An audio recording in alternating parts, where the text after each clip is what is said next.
Yes, my name is Larry Lee Leland, Kerr County Sheriff. Chair members of the committee, thank you for the opportunity to speak to you today on behalf of the men and women of Kerr County Sheriff's Office, our dispatchers, our deputies, and our entire emergency response team. I appear today not only as sheriff, but as a voice for those who put themselves in harm's way without hesitation, and for a community still recovering from an unprecedented natural disaster. Our deputies and dispatchers perform their jobs with courage, discipline, and determination under extreme circumstances. They responded not just professionally, but personally. Our sergeant on duty grew up in Hunt. He and his family still live in that area today. He assessed the low water crossings. He almost lost his vehicle within minutes because he was facing high water like nothing he'd ever seen before. Now this is the same road that this deputy drives in and day out to come to work. And they did so while the ground underneath them was shifting. Since the flood, people have been asking for fair questions, and I welcome the opportunity to address them today. My goal is to provide helpful context about the conditions we faced and how the events unfolded on the ground in real time. My deputies on duty had no idea, no warning, that there was going to be a major tsunami-like event on the South Fork. I went to bed that evening on July 3rd with zero worries. We had several weather reports that shared good news. We were finally going to get some rain. We had no idea to elevate the preparedness posture with the information we had at the time. That said, one dispatcher began receiving calls from a location upriver. The deputies on duty mobilized, as we always do, to address high-risk flood zones, starting along Highway 39 and heading further west toward Schumacher Crossing. What they encountered were roads already beginning to be overtaken by water in low-lying neighborhoods. They needed immediate evacuation. In those first few hours, one two-man team of dispatchers handled 615 radio transitions and more than 100 emergency calls, while mobilizing our fire department and rescue team. They never faltered. They stayed calm under immense pressure. One dispatcher remained on the line for 24 minutes with two young children whose cabin was filling up with water. She stayed with them till the end. The other responding deputies didn't wait for orders. They deployed immediately. One was nearly overtaken at Shoemaker Crossing, escaping on foot before turning around to help evacuate homes downstream. Another went door to door through the water to wake residents who were still asleep. These homes were not over water yet, but would be within minutes. There was no time for formal orders. They were only there to move, and they moved quickly. We had multiple deputies and first responders in multiple locations rescuing people and facilitating evacuations. Our responders, fire department used whatever they had to pull people out of harm's way. Most of our firefighters here are volunteers. Few have specialized swiftwater equipment or the proper training. But they did not hesitate, not once. They did what they needed to do, relying on their instincts and what training they had. In Kerr County, our emergency response community operates as one team. Effective responses require coordination across the board. From the cities of Ingram and Kerrville to my office, to our dispatchers and volunteer fire departments.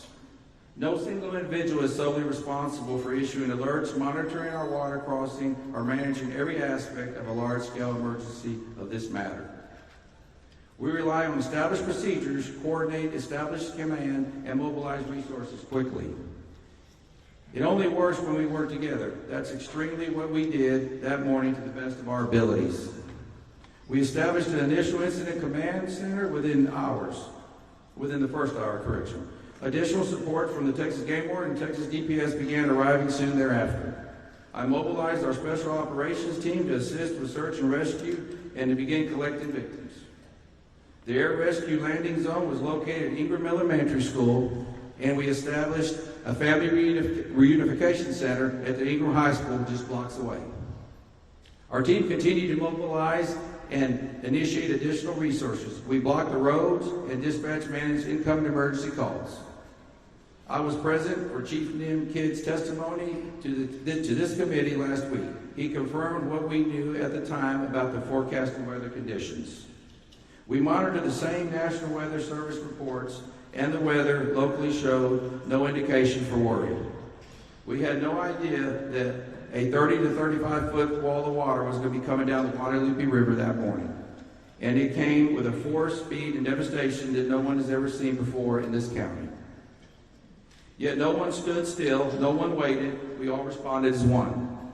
I take great pride in how my people responded and how we pulled together under the worst circumstances we've ever faced. This was not familiar of presidents in my view. It was a test of capacity under extreme, unpredictable conditions. As we look ahead, I want to offer a few observations and actions we are already taking at the Sheriff's Office. We are already acting to strengthen protocols regarding low water crossing assessments of our deputies on duty. But more must be done to improve the ability to predict these type of fast-moving weather events. In my view, no alert system would have changed the outcome or prevented the tragic loss of life that was upriver. By the time the true danger became clear, the monitoring our office was in full mode, rescuing residents and visitors. This is a tragic event, but it is also a reality, as we will be committed by learning from and doing everything possible to prevent this in the future. What matters is not blame, it's commitment. It's commitment to improve. As you requested, I want to share my views on areas of improvement. First, we know there is room for better understanding and monitoring upstream rainfall. We depend on agencies like USGS and NOAA, and while their data continues to improve, this event showed how quickly conditions can evolve beyond the bounds and modeling. Second, interoperability matters. Our communication system performed well, and that is part because of the investment we've made, some through grants, some through community-raised funds, to ensure our responders are connected. But we still have more to do, especially when it comes to coordinating and communicating with mutual aid agencies in the county or in our region. You have my commitment that we will improve these systems. Third, we're already taking steps to assess how we can further enhance our countywide alert system to reach more people through automated alerts, such as how the integrated the IPAWS alert system. We want to remove any potential for delay. That's within our control, and that's what we're working on. As for sirens, I know there is a question, and I think that merits consideration, especially for the dense populated regions along the river. This is a decision the entire county must evaluate. But in this specific case, particularly the Hunt area, I don't know if sirens would have changed the outcome. The water came too fast, and that leads to me the importance of educating our seasonal visitors and the youth camp operators about the importance of flash flood monitoring and knowing their evacuation plans. In many, if not most cases along the river, people need to head to high ground, not on the roads. We have too many low-lying roadways and river crossings throughout the Guadalupe Basin, especially in the South Fork, to support road-based evacuations. As we look at various solutions and areas for improvement, we also need to be honest about what works and what doesn't work, and build layered systems to reflect how people live, work, and recreate in rural areas like ours. What matters most is that we continue to improve together. We've committed to doing everything we can with the resource we have and supporting our residents and visitors in every way we know how to. We will do that while we work together to get this county and our people back on their feet for recovery. What I'd like to say personally, I'm 59 years old. I went to school here, my children went to school here, and my grandchildren are currently going to school here. My son's behind me. He's with Department of Public Safety. That's where I retired for. You know, I've been a police officer, I've been a deputy sheriff, I've been a state trooper, investigator, and now sheriff. I've seen many floods in my time. I went to many floods in my time, hurricanes. I can tell you this, I have never seen anything like this before. I don't know if y'all have had an opportunity to look, but I encourage each and every one of you to look. I flew over it first. There's nothing like driving down it. Of course, a lot of that's been cleaned up today, but it's devastating. It truly is. You know, I ask, you know, how do you prepare for something we just did? You know, we'll look at things to make better, and we'll work on that. In closing, I'd like to thank y'all for giving the resources to all your state agencies that helped us. We could not have done that without them, I assure you. I mean, it was a great help. I've been in this barn right here and showed many pigs in this barn along with my children. I've never seen the amount of peace officers and first responders here over 2,000. It was very impressive, and I thank you for that. Thank y'all. Doug? Chair, is it working? Yeah, pull it up there close. There you go. Chair, members of the committee, thank you for the opportunity to appear before you today. My name is William B. Thomas IV. I have served as the Emergency Management Coordinator for Kerr County in the City of Ingram since 2015, and I report directly to the Sheriff and the County Judge while operating out of the Sheriff's Office. I am a certified Master Police Officer with over 34 years of law enforcement and emergency response experience, including nearly 10 years with the Kerr County Sheriff's Office and prior service with the Texas Department of Public Safety. I previously served as a highway patrol lieutenant and held the role of district disaster chairman for the El Paso subdistrict and the role of assistant district disaster chairman for the Waco district. Since moving to this region in 2010, I have focused on strengthening emergency response across Kerr County's 1,100 square miles. As EMC, I coordinate emergency response and all hazard response planning across unincorporated Kerr County and its 2 cities. I work closely with our dispatch, volunteer fire departments, first responders, and emergency medical services. I help with the integration of the IPAWS system into our Code Red public warning system. IPAWS enables automated alerts from the National Weather Service to be broadcast directly to all cell phones. This system has proven essential for a rural county with a high seasonal population and no 24/7 staffed operations center. Before I speak to what occurred during the July 4th flood, I want to directly address the questions about my whereabouts that night. On July the 2nd, I worked a full day despite not feeling well. That day included a fire chief's meeting where no concerns were raised and no indications of elevated weather risk were noted beyond what is typical for this region during the summer. I returned home around 8:45 p.m. with my symptoms worsening. I had already requested and been approved for personal time off on July 3rd to fulfill a commitment to my elderly father. However, due to my progressing illness, I remained home to recover. I stayed in bed throughout July the 3rd and did not participate in the regularly scheduled 10 a.m. and 3 p.m. Texas Emergency Management Coordination Center coordination calls. These calls are routinely followed by detailed written summaries, which were distributed to me and other county leadership, ensuring that the flow of situational updates remained uninterrupted in my absence. My supervisors and Sheriff's Office leadership were aware that I was off duty. I briefly woke around 2 p.m. when there was no local rainfall or indication of elevated risk and returned to rest. I was awakened around 5:30 a.m. on July the 4th by my wife, following a call from the City of Kerrville EMC, Jeremy Hughes, requesting that I mobilize. I reported immediately to the Sheriff's Office. There was no visible flooding on my drive into the office, but it quickly became clear that the situation was escalating. By approximately 6 a.m., I was actively coordinating our county's response in close contact with the Sheriff, the Emergency Operations Center, and Mr. Hughes, working together under rapidly changing and difficult conditions. Our first responders mobilized without hesitation. The majority of them are volunteers, neighbors, business owners, and community members who serve without pay. Many had no formal swiftwater rescue training, yet they entered dangerous conditions to save lives.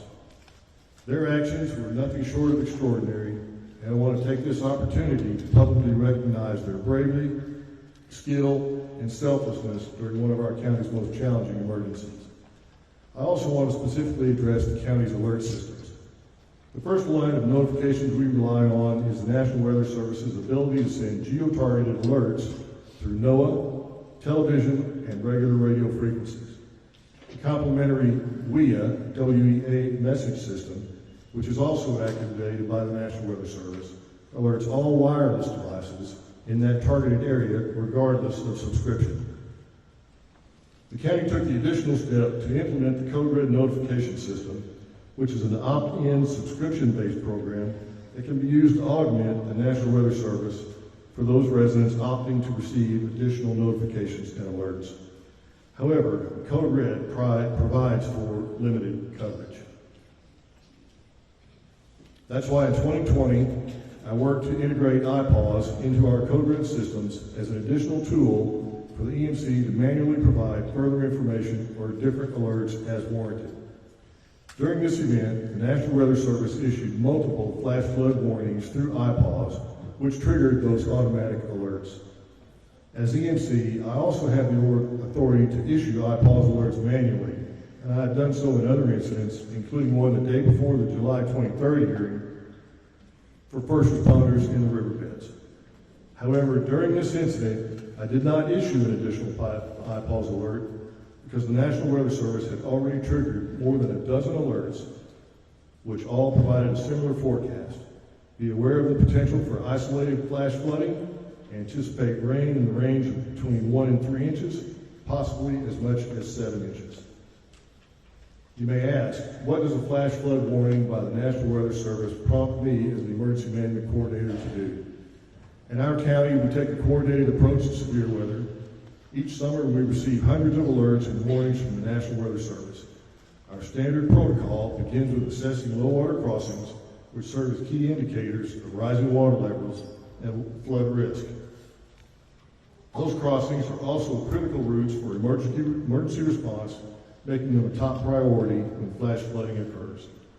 The National Weather Service forecast for Kerr County did not change until after 4:03 a.m. It is also important to understand those alerts went directly to the phones of residents and visitors alike.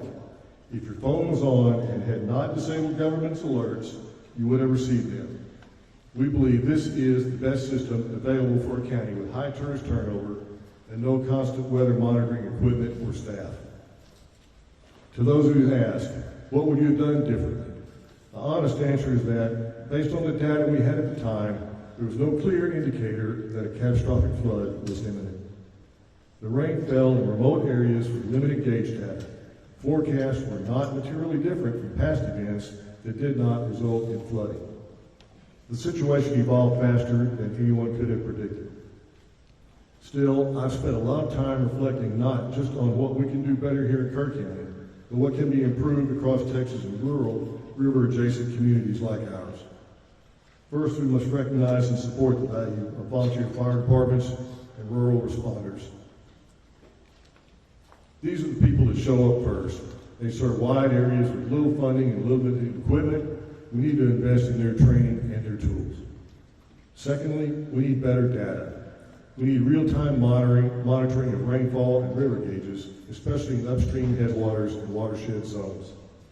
We cannot rely solely on radar or traditional forecasting from the National Weather Service. We need systems that detect what's happening on the ground, minute by minute. We've discussed these upgrades locally, but Kerr County alone cannot afford them. This isn't just about our county. The Guadalupe River and Hill Country draw thousands from across the state and beyond each year. Our safety infrastructure should reflect that shared responsibility. Since this tragedy, many have asked whether a siren alert system could have helped us respond more effectively or even save lives. That's not an easy question to answer with certainty. It's something our county has evaluated in the past. Concerns have been raised about their effectiveness in our unique topography, especially in areas with high canyon walls and rural terrain where sirens would be most needed. There are also limitations in reaching visitors who may not understand what the sirens mean or how to respond. Let's not fear the river, but let's respect it.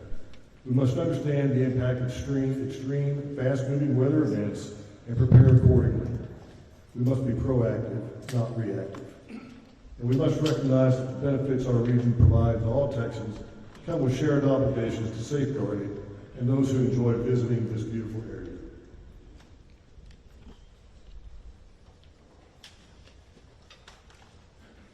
This is a tragedy not just for Kerr County, but for all the communities downriver, and it must be seen as part of a larger trend with a statewide response. Inland flooding is increasing in both frequency and intensity. Our policies, funding models, and planning tools must evolve to meet this reality. I want to thank the committee for its attention to this issue. I look forward to working together on ways we can improve rural response capacity, increase predictive analytics, and bring equity and emergency resources for rural areas. Thank you, and welcome to your questions. Mayor?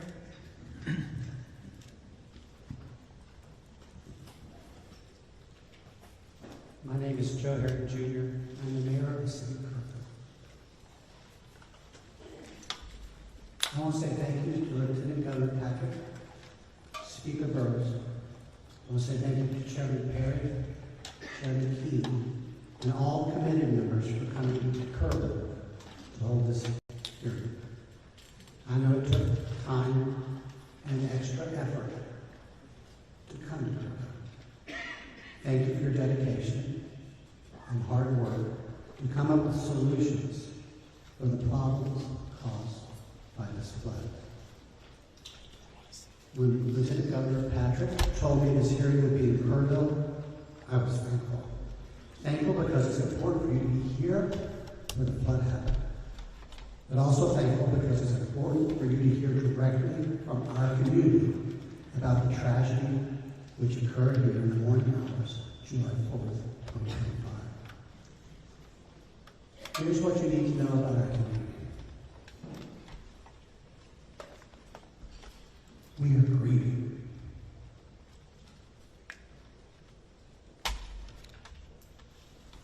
We are shaken. But we are not broken.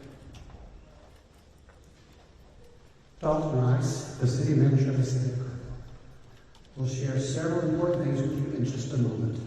He will share the timeline of the city's response to this disaster. He will share some of the actions we took which helped save lives.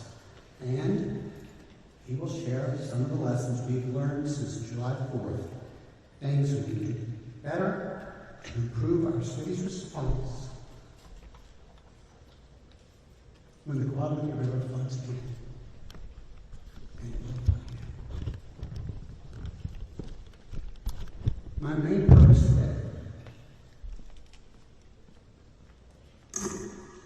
is to join Lieutenant Governor Patrick in calling for a flood warning system to be designed and installed in Kerr County before next summer.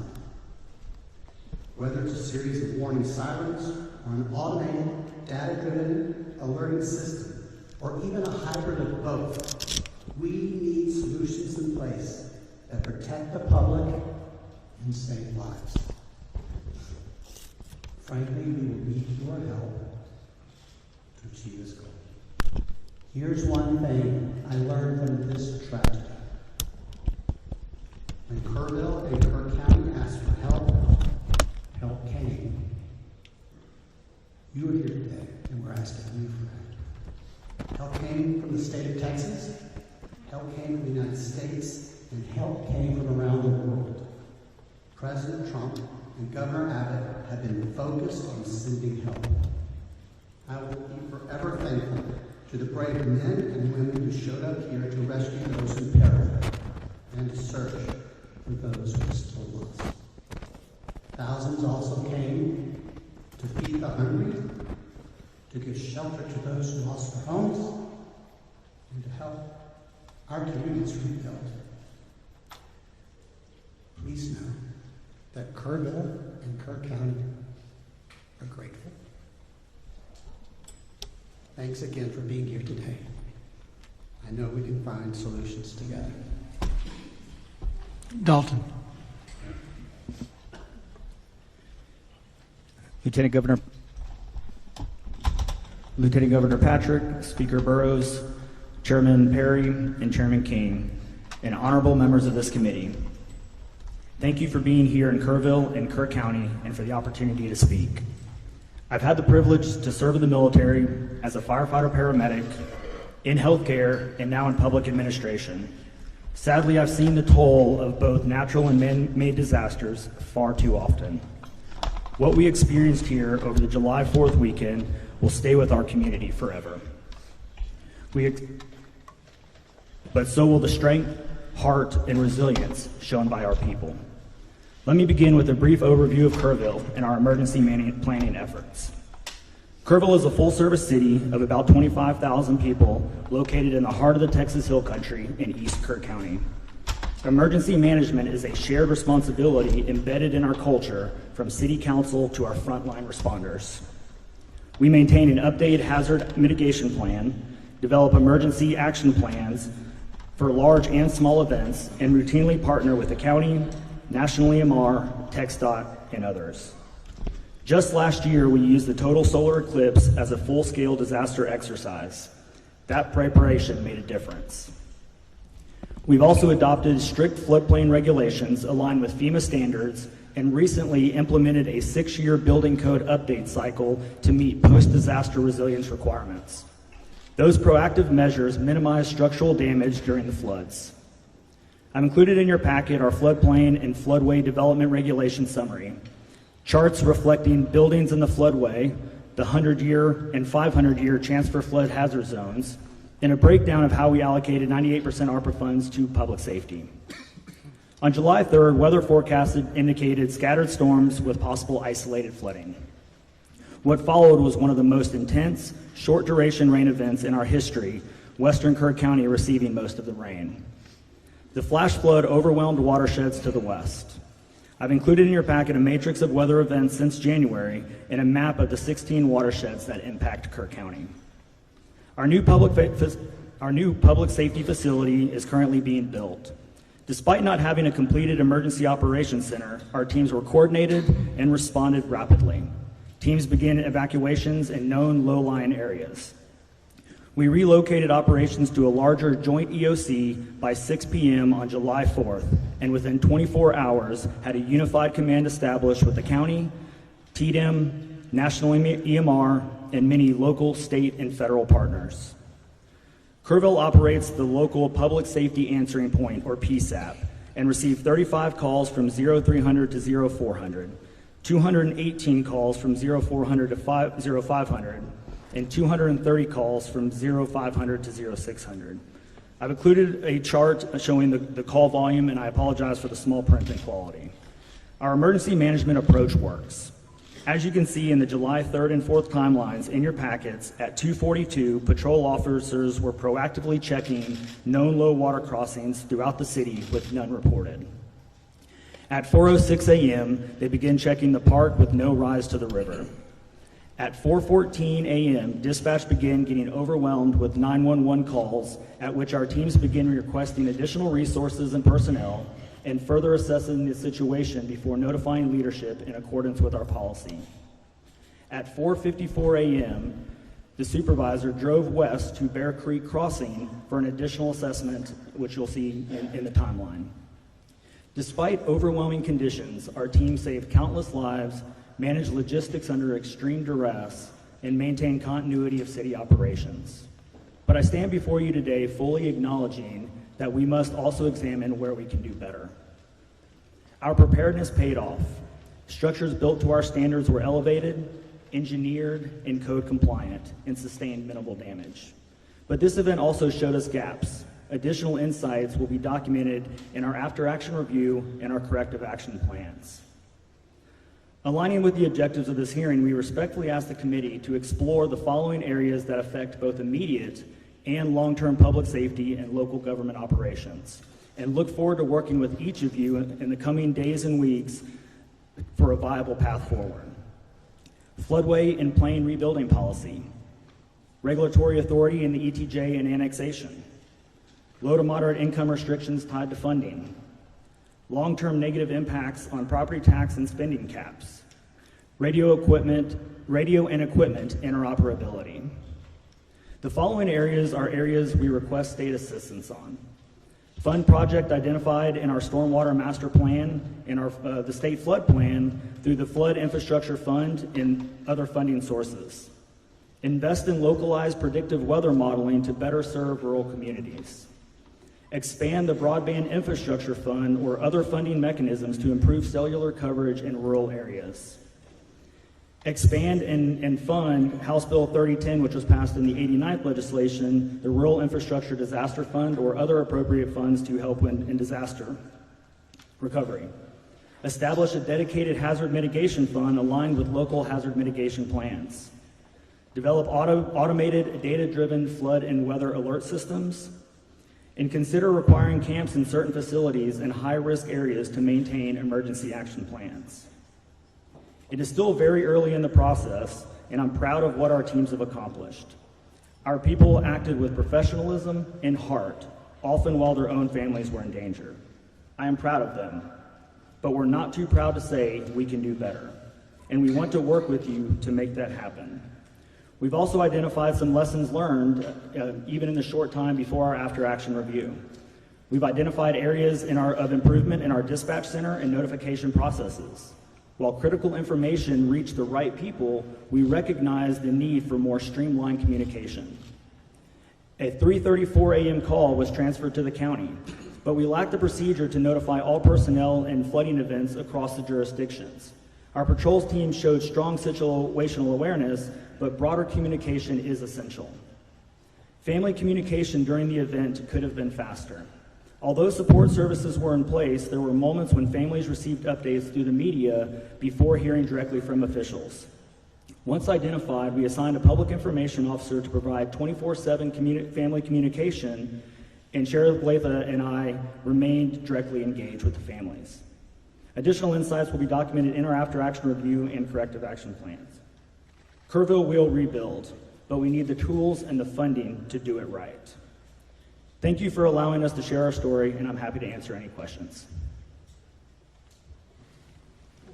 William? Good morning, Chairman Perry, Chairman King, and members of this select committee. Thank you for traveling to Kerrville so that we can provide you with input during this important hearing. My name is Bill Webster. I reside in Kerr County, and I am president of the Upper Guadalupe River Authority. My heart breaks for all those who lost their lives during this devastating July the 4th flood. I mourn our neighbors, our friends, and the visitors whose lives were taken, especially the children. One of our board members and my good friend perished in the flood trying to save others. I consider him a hero. For over 100 years, Kerr County has been a destination for summer recreation along the Guadalupe River. These activities are integral to our shared cultural heritage. However, recent events have eroded public confidence in river safety. I am committed to ensure that UGRA plays a central role in restoring that trust. We appreciate the opportunity to collaborate with you on meaningful advancements in flood prediction and flood mitigation. UGRA's statutory authority encompasses the control, development, storage, and preservation of water and floodwaters of the Upper Guadalupe River and its tributaries. While we have always taken these responsibilities seriously, we acknowledge the need to strengthen our focus on flood prediction and flood mitigation. I have led our board of directors to prioritize and act upon these critical areas. UGRA's diverse initiatives were mentioned in testimony on July the 23rd. Today I will focus exclusively on what UGRA has done to support flood warning and flood mitigation projects. I see these as two pivotal, vital aspects of flood control. I would like to begin with first, flood warning. Historically, UGRA and other river authorities have partnered with agencies such as USGS to establish gauges recording stream flow rates and elevations. In fact, for the past 30 years, UGRA has contributed financially to maintaining USGS and GBRA gauges within Kerr County. Data from these gauges are transmitted to the National Weather Service, where it is analyzed and disseminated to emergency managers. It is the recognized responsibility of city, county, state, and federal emergency management agencies, not UGRA, to utilize the data we provide to inform life and property saving measures. Emergency response coordination has never been a legislative obligation assigned to UGRAs. For the past 10 years, UGRA has taken numerous actions to improve flood prediction and warning. In 2016, UGRA jointly funded a preliminary study for a flood warning system. The study was used to support applications to the Texas Department of Emergency Management Hazard Mitigation Grant Program in 2017 and 2018. These grant applications were denied. In 2020, 2 years later, when the first regional flood planning groups were being assembled, the UGRA general manager was appointed to a position on the planning group and actively participated in development of the plan. This, however, never materialized into flood funding for UGRA. In 2023, we knew the clock was ticking. UGRA renewed focus on flood warning by again prioritizing in our strategic plan. In September of 2024, our board invited a hydrologist to present technology for streamlining data access for end users. Based on this presentation, we resolved further to develop a software solution to improve flood prediction and procuring additional rain and stream gauges to enhance local awareness during flood events. This concept was presented at the November 2024 board meeting, and the consensus was to proceed. At the next board meeting in January 2025, we approved release of requests for proposals to start the project. During this time, our board decided not to accept the 5% grant from the Texas Water Development Board. I would like to clarify the rationale behind this decision. When we applied for the grant in April of 2024, we had hoped for approval for at least 50% of the $1 million requested as a cash grant, intending to match it with our reserve funds. The actual offer was only 5% as a cash grant. Furthermore, we were not eligible for a 95% loan without voter approval, since repayment would have been from tax dollars. We also learned that the timeline to submit the full application, which would require professional engineering assistance, was only 6 weeks. That timeline was not feasible for us due to state procurement guidelines. We decided that this and other grant processes were unlikely to provide the timely support for what we considered an urgently needed system. Therefore, we decided to move forward using our own funds to develop a flood prediction solution for Kerr County. After a procurement process, we selected a contractor, signed the contract on June the 4th to start the project. The software solution will integrate existing sensors and create a plan for future sensors that use advanced technology. The current project will be carried forward by using additional reserve funds to purchase, operate, and maintain the new sensors. The planned system will deliver sensor data to a real-time, computerized portal accessible 24/7 to emergency managers. Emergency managers can also set alerts that are triggered by thresholds of rainfall or stream levels to direct their attention to critical values.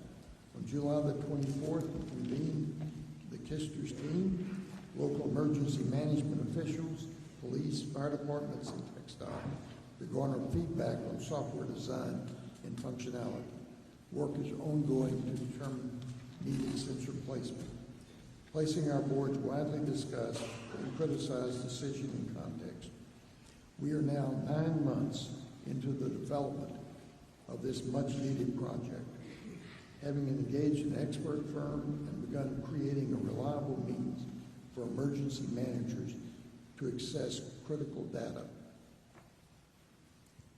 Had we pursued the 5% grant, we would still be awaiting funding. Our past unsuccessful funding attempts have reinforced our resolve to move forward independently.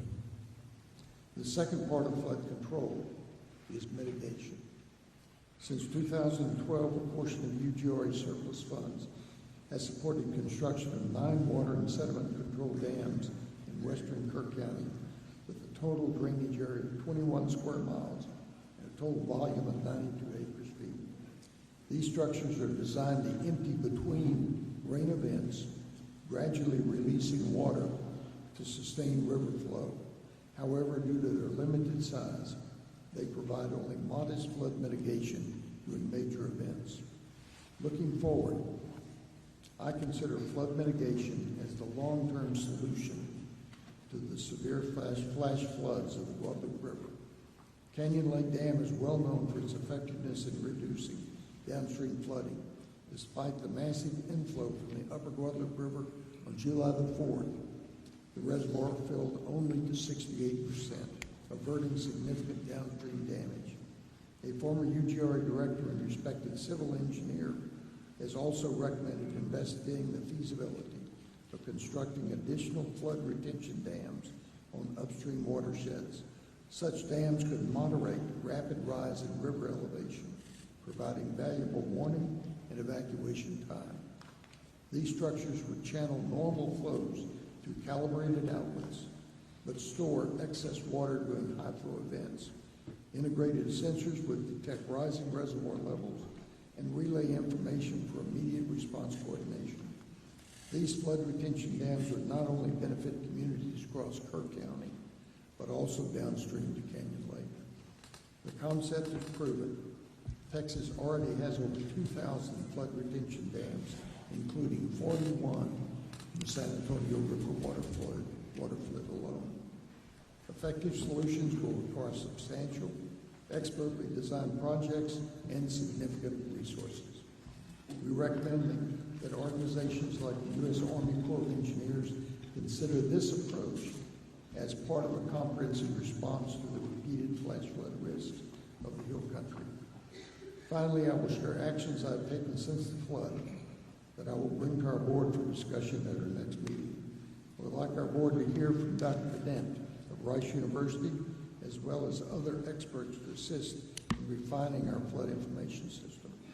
You will have the opportunity to hear from Dr. Dent later today. Our team has made preliminary contact with federal partners and asked how federal agencies like the U.S. Army Corps of Engineers may be able to support flood control projects in Kerr County.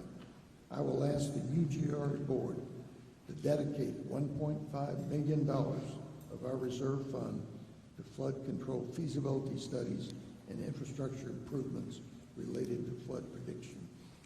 You may wonder if a one-county river authority is too small to meet these challenges. I say no.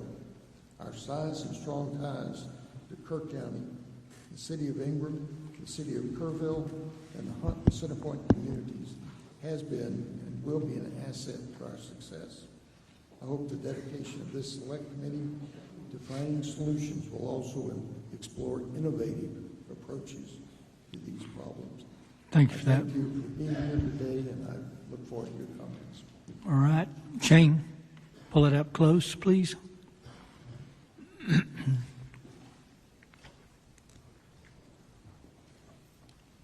Good morning, Lieutenant Governor Patrick, Chair, members of this committee.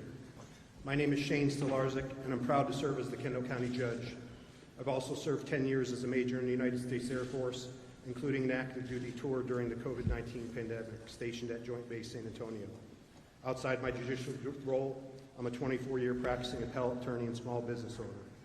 Before I begin, I want to recognize and thank TDM, especially Chief Nimkid, Chief Darren Brinkader, and our CLO, Scott Haynes, for their crucial support during our recent flood disaster. Their ongoing communication, guidance, were key to our emergency management team's ability to respond effectively and safely. Let me pose a simple but powerful question to this committee. Proper planning or dumb luck? If your life depended on it, which would you choose? Disasters always carry an element of unpredictability. We were fortunate this time. The USGS flood gauge data reflected a 50-year flood event for the Comfort community, not a 100-year, not a 500-year event. Even more luckily, Sir, can you pull that right up there? The stream requires you almost to eat that mic. Sorry, sir. You can't get too close. How's that Right? better? There, Okay. Even more luckily, Cypress Creek and Comfort did not flood. But make no mistake, it was proper planning, not luck, that formed the backbone of our response. Our philosophy in Kendall County is simple: prepare for the worst every time. That philosophy guided the creation and implementation of our Emergency Action Plan, our EAP. This is not just a binder gathering dust, it's a living document, tested, updated, and actively used by our coordinated emergency team. Our EAP was recently used in response to the Texas eclipse events last year and proved vital again during this flood. Our success depended on trusted collaboration between our emergency personnel, engineers, volunteers, and regional partners. From shelter coordination and road closures to public alerts, we operated as one team with one mission: protect lives and property. I share this today not to say we have all the answers, but to stress that the importance of investing in emergency preparedness before the disaster strikes. The timeline of our flood response shows our proactiveness prior to the floodwaters reaching our community. Our vigilance of the weather began on July 3rd, 2025. At 8:37 a.m., CLO Scott Haynes contacted our emergency management coordinator, Brady Constantine, and advised him to be vigilant and stay alert for heavy rain over the area in the late evening and early morning hours. Haynes specifically advised Constantine to take note of RV parks and campgrounds along the river. At 10 a.m. on July 3rd, EMC Brady Constantine attended a State Operations Center weather call advisory of the potential weather.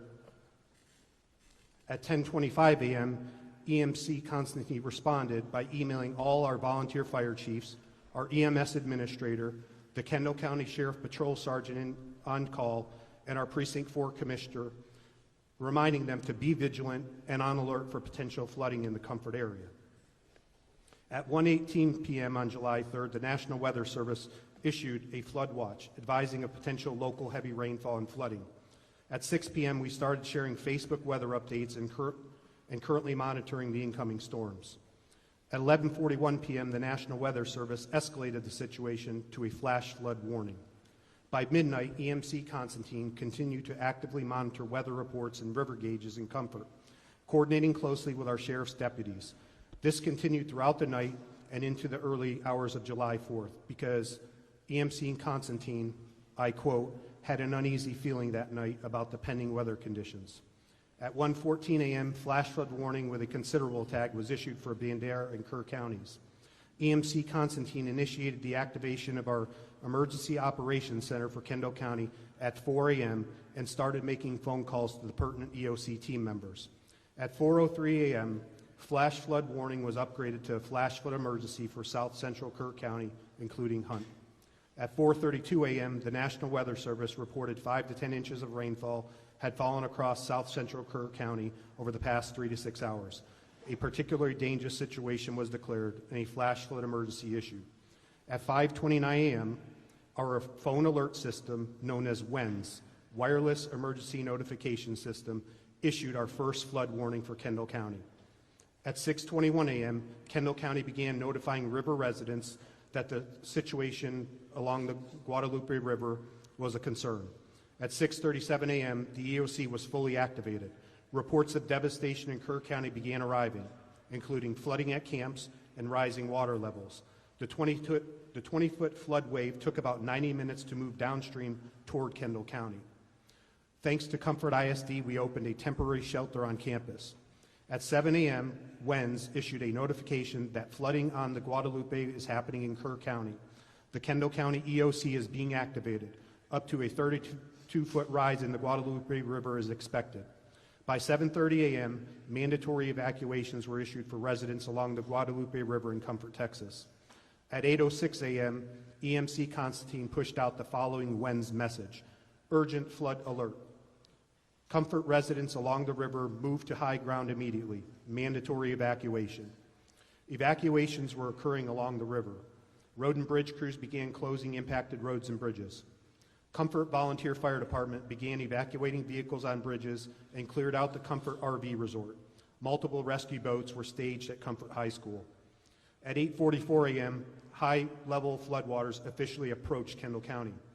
At 10:52 a.m., as water began rising too fast to ensure safe evacuation, Assistant Comfort Volunteer Fire Chief Danny Morales, in coordination with Constantine and our EOC, activated the siren warning system for the Comfort area to warn citizens of the impending flood danger. WENS alerts continued from 11:01 a.m. until 11:05 a.m., stating, urgent flood alert warning. Residents along the river seek higher ground immediately.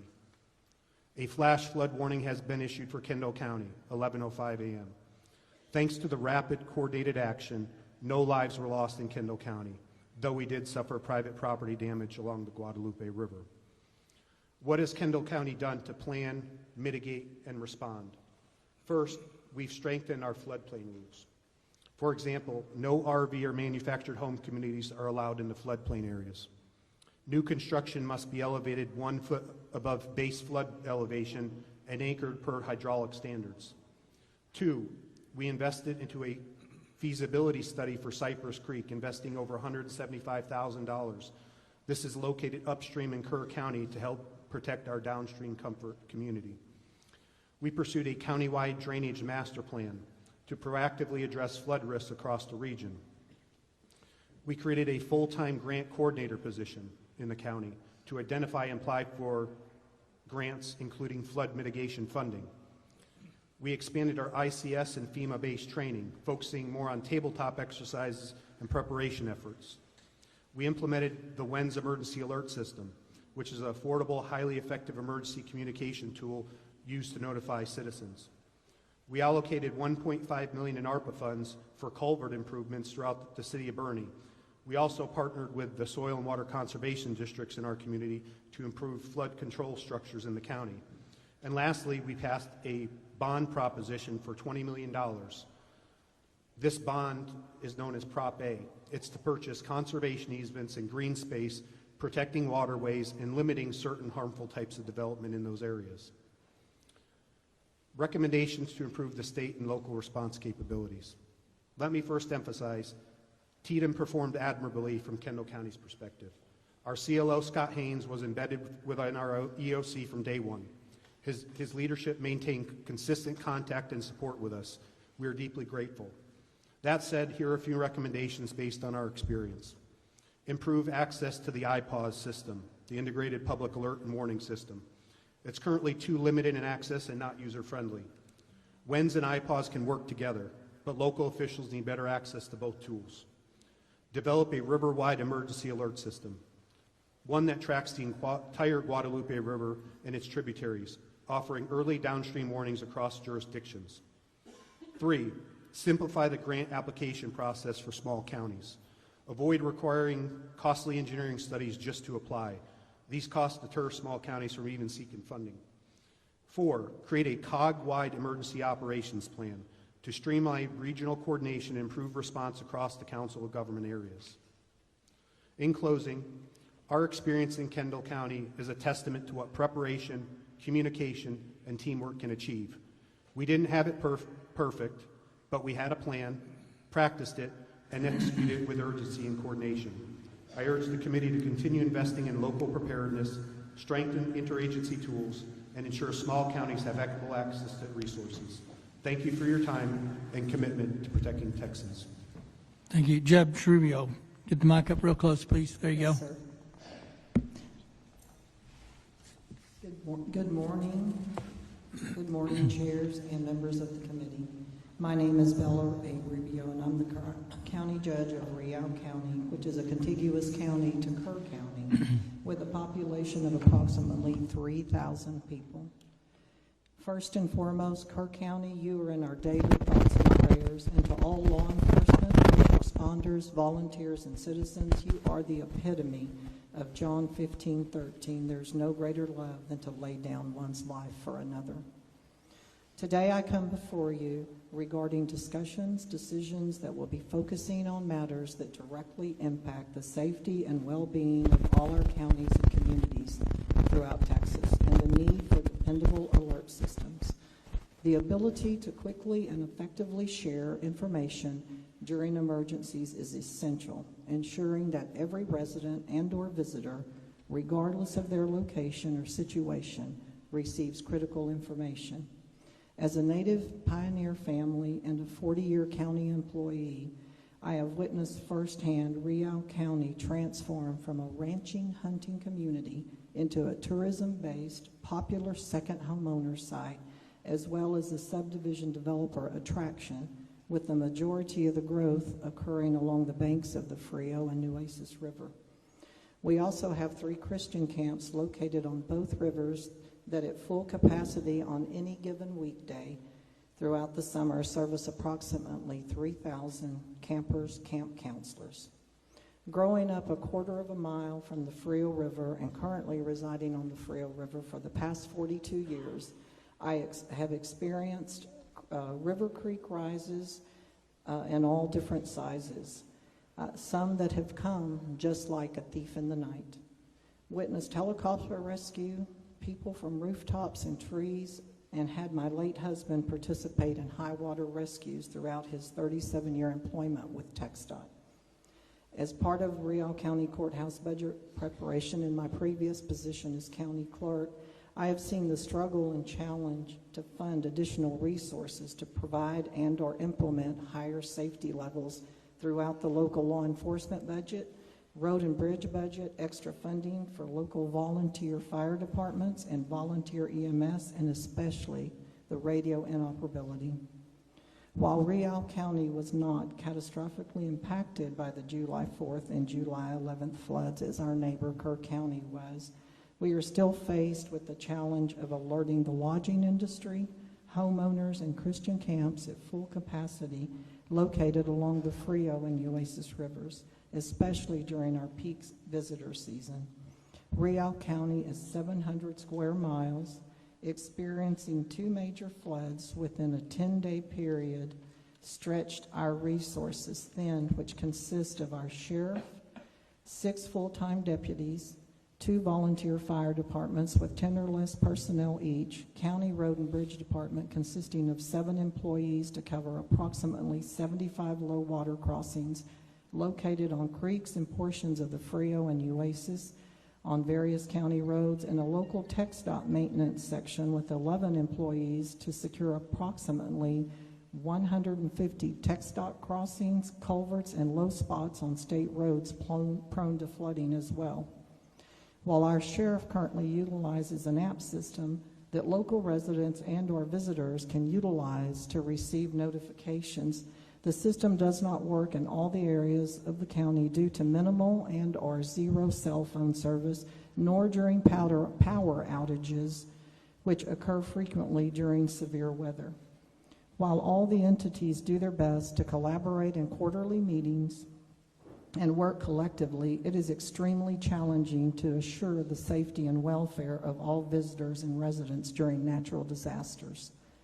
As the torrential rains fell in the early morning hours of July 11th, Real County Sheriff deputies began stationing themselves, as well as our Road and Bridge Department, at as many crossings as possible, beginning at 2 a.m., hoping to deter traffic attempting to drive through crossings where flooding was commencing.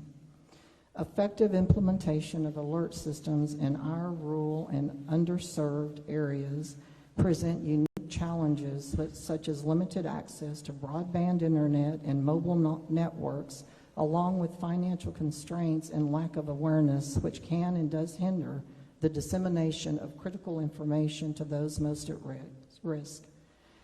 Having an effective alert system, whether through mobile apps, sirens, monitors, or all of the above, can effectively save lives, as timely alerts can provide that vital information such as evacuation routes, shelter locations, and safety protocols, enabling individuals to take immediate action and potentially save lives.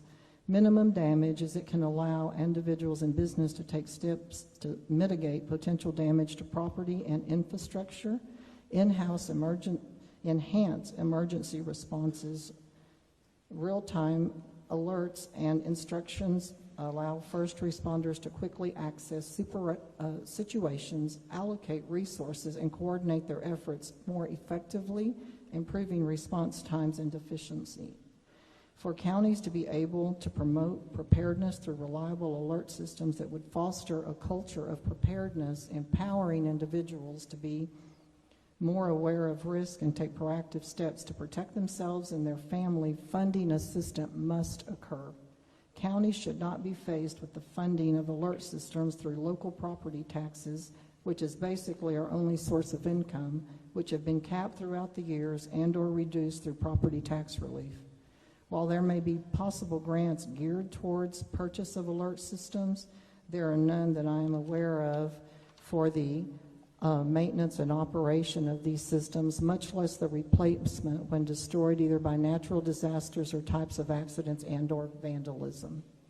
In closing, I would add that I understand there's never a perfect solution nor a fail-proof system.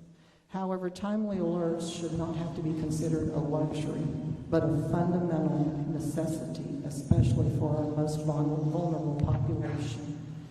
I thank you for the opportunity to speak on behalf of Real County. I've attached some maps that reflect the the Frio and Nueces River and the over 50 tributaries, such as creeks that feed into the Frio and impact it, and the Nueces as well, and impact both rivers during flooding. I know that we as Texans are stronger together. Thank you. Thank you, Judge. Members, as a reminder before we start questioning, if you have a question, just raise your hand so we can write you down. I got you. And to our panel, since there's 8 of you, some of you may be better prepared to answer a question. Just for record keeping and for those watching on the live feed, please state your name and who you represent before speaking into the mic, and pull the mic up as close as you can as well. Chair recognizes Representative Lauterbach. Thank you, panel, for their service. Chair Blita, could you take a minute to give us a timeline on the events of that morning? Absolutely. Thank you, Representative. Yes, there's been a lot of question about time, especially from the media. I'd like to go over, this is the Kerr County Sheriff's Office, okay, what we did during this time. And what I'm going to focus on is from 1:14 a.m. to 5:01. That's kind of the primary time. Now, please understand, I call this a snapshot of what we did. What we've done in about 28 days usually would take about 6 months. And we have a lot of data to look into, recordings, radio transactions, but we've done the best we can to get what we can for today for y'all. So what I'm going to start with is what I call the dispatch workload between 1:14 and 3:30 a.m. It's 2 hours and 16 minutes. Our communications center had 7 phone calls received and processed 22 radio transmissions. Then we moved forward to 3:31 a.m. to 4:22 a.m. in that next 51-minute period. They had 50 phone calls for service and rescue, 114 processed radio transmissions. They were very busy at that time. You have to remember there was a team of 2 in there. Okay. In that time, starting at 1:14 a.m., NWS issues flash flood warning to Kerr County, released on code red. 1 to 2 inches of rain has fallen, anticipating 1 to 2 inches per hour, an additional 2 to 3 inches possible. 2:08, caller calls in inquiring about road conditions and if they're clear. 2:53, 911 call from River End. Water coming over the river break, advise the visitors of flooding, no evacuation. So that's not normal for us, okay? A lot of times when rain comes, it goes up. That's normal for our area. 3:27 a.m., Mountain Home Volunteer Fire Department reports Shoemaker Crossing is not passable. That's a little bit more of an alert, but not abnormal. Okay, we move to 3:30 a.m. It's different. Dispatch receives a call from a family on a roof requesting air evacuation. Now that's what I consider it's all hands on deck starting at 3:30 a.m.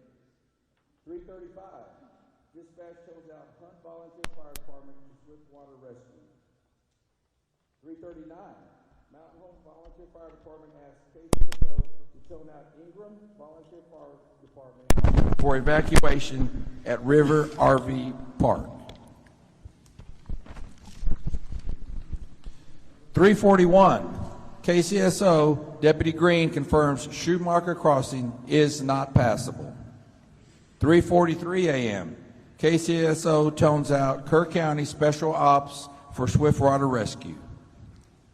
3:46, dispatch receives calls with a caller, 2 young children with water overtaking the home, which that was a 24-minute phone call. Our dispatcher did a great job during that phone call.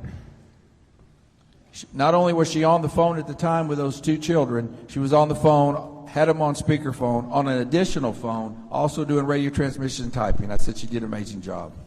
3:50 a.m., calls from Casa Bonita advising community is flooding. Dispatch advises seek for higher ground. 3:52, Ingram Volunteer Fire Department goes into service. 3:57 a.m., calls from Camp Mystic, stranded on hill seeking evacuation. 4:05 a.m., multiple reports of cabins off Casa Bonita flooding. 4:08, KCSO tones out Mountain Home to Casa Bonita for water rescue. 4:11, KCSO Sergeant Merritt is landlocked, must abandon his cruiser and begin evacuating nearby residents. So what he did is he got trapped, but he got out of his vehicle and continued to notify people of what's going on. Also provided first aid to one lady in that time. He was kind of out of the game at that point, so we lost kind of a deputy, but he was still able to notify people where he was at. He was actually trying to get a hold of another deputy. I had another female sergeant that was getting ready. That female sergeant lost her vehicle, her department, her office Tahoe, and she was underwater and could barely breathe for 45 minutes. 4:15, KCSO Corporal Tejeda arrives at Highway 39 and barricades the highway.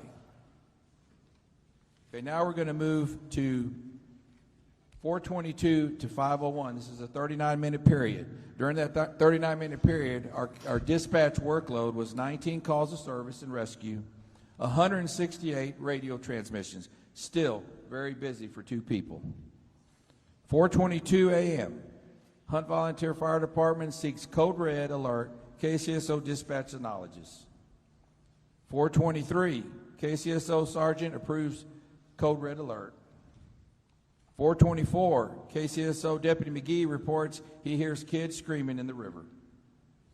4:28, dispatch calls TxDOT for barricades. 4:30 a.m., TxDOT calls dispatch asking for information on what is happening in reference to the flooding. Okay, please pay attention to 4:32. NWS calls KCSO asking if the roads are closed and if it's flooding. 4:35, KCSO tones out Ingram Volunteer Fire Department. Children trapped in water below Howdy's Park. 4:38, Deputy Green dispatched to Roland Lane to assist with children trapped in the water. 4:42, KCSO Corporal Tejeda advises people are on the roof in Hunt. Dispatchers advising callers to seek higher ground. 4:34, KCSO Corporal Tejeda seeks helicopters evacuation for Hunt. 4:46 a.m., ETA for Swiftwater rescue boat. He's told 10 minutes. Deputy Green says these kids don't have 10 minutes. 4:47 a.m., KCSO dispatch receives calls. Camp La Junta building collapses, seeking water rescue. 5:01, KCSO issues code red alert. From there on, we just continue to be busy, but that's kind of the bulk of the events between that time. Thank you.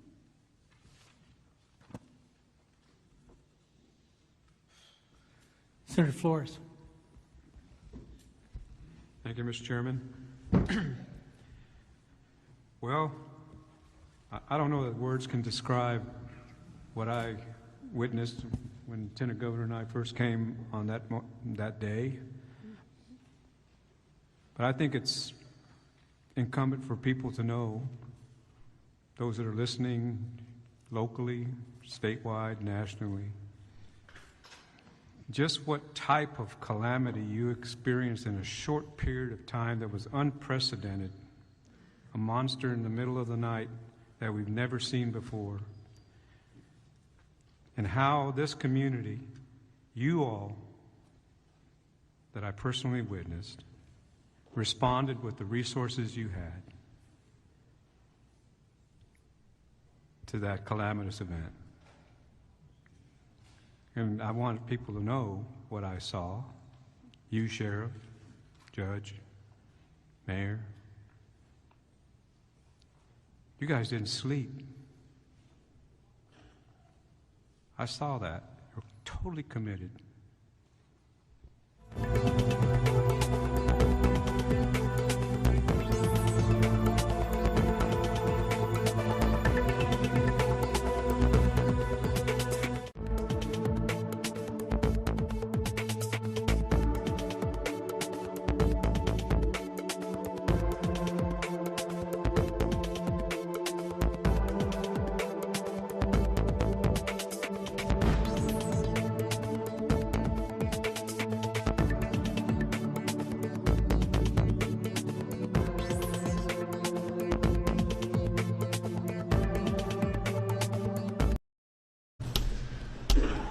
That day will haunt me for the rest of my life.